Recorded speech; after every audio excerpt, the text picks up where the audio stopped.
All right, guys, check it out. I come in the Lone Wolf booth. I run into my buddy Dieter from Faceoff Bikes, and I want to check out one of these. And you got one of these waiting for me in the parking lot, don't you? I do. Your bike's waiting out there. It's very similar to this. You got the switchback, single speed, a lot of the same parts. The big difference with the Lone Wolf bike is going to be that rear rack that was designed by Andre DeQuisto to incorporate with all their tree stands.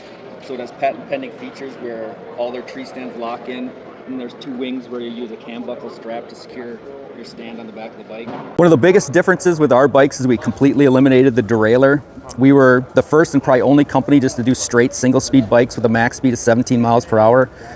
We realized that our customers, when they're in hunting conditions, don't need to go much faster than that, and eliminating the derailleur, which was the main breakdown point of the bike, where anytime you got grass, thick mud, sticks, those bikes just couldn't handle those type of situations. So we have single speeds with a tight chain line, and then the other thing it lets us use is way stronger chains. A lot of the derailleur chains actually get weaker, with the 8, 9, 11, 12 speed chains being the thinnest. So we use stronger chains, custom fabricated rear cogs, where that's a triple steel welded rear cog.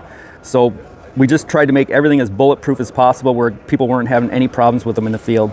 So right here on basically the cockpit of the bike, we narrowed the handlebars. The standard is 30 inches wide. We went to 25 inches just for driving through trees, cornrows, different things like that.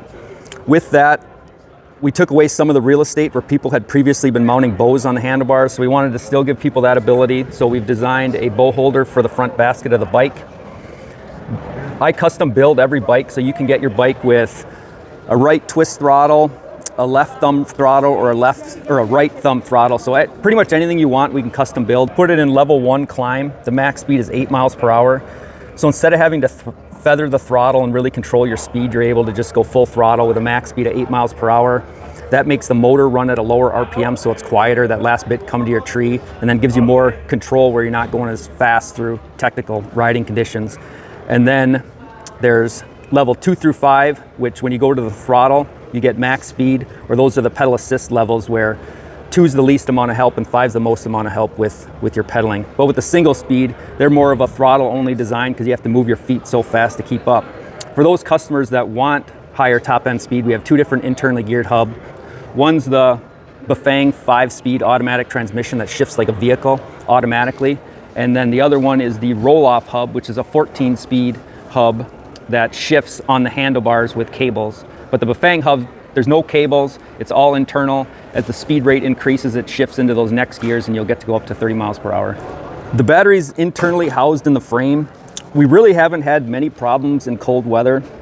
If you're bringing the battery in at night, we haven't seen many issues. You can charge the battery on the bike if weathers permit, or you can use a key and remove the battery down. We use 52 volt systems, which for our single speed bikes adds 2 miles per hour. So it's actually a considerable advantage for us to run 52 volt systems.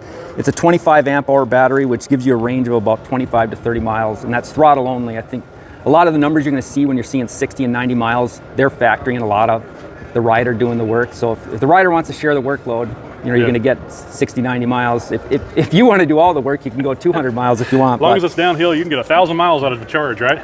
But we just don't want disappointed customers. Like when I say a bike's going to climb, it's going to climb. When we say this is the range, that's the range. Yeah. I want to have happy customers. Real world numbers. Yeah. We added the frame carry feature where it balances the bike and you're able to easily lift it low just above the motor. That's great. What does your bikes typically weigh? They're right in that 80, 90 pound range. Okay. They're heavy if you're lifting them around, but they handle extremely nice. And some of that is like some of the frame geometry where you don't want your fork too far down. Like some of the issues other bikes have had with a wobble have been because the fork angle is too steep. So they handle really nice. They're heavy, but once you get on them, they're really agile in the woods. Dieter, buddy, I appreciate it. Thank you. You guys can check out more with faceoffbikes.com. I'll put a link in the description and tag their socials here. And man, I look forward to working with Faceoff Bikes for 2025.